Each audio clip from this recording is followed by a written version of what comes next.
korban ini mendatangi debitur yang kebetulan bekerja. Jengkel ditagih utang 10 juta, motif bos distro bunuh dan cor Anton Saputra pegawai koperasi di Palembang.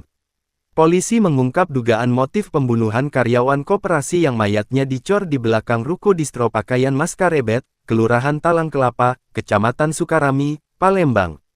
Kapolrestabes Palembang Kombes Pol Haryo Sugihartono mengatakan, setelah menangkap salah satu pelaku pembunuhan diketahui motifnya adalah kejengkelan pelaku terhadap korban terkait utang piutang.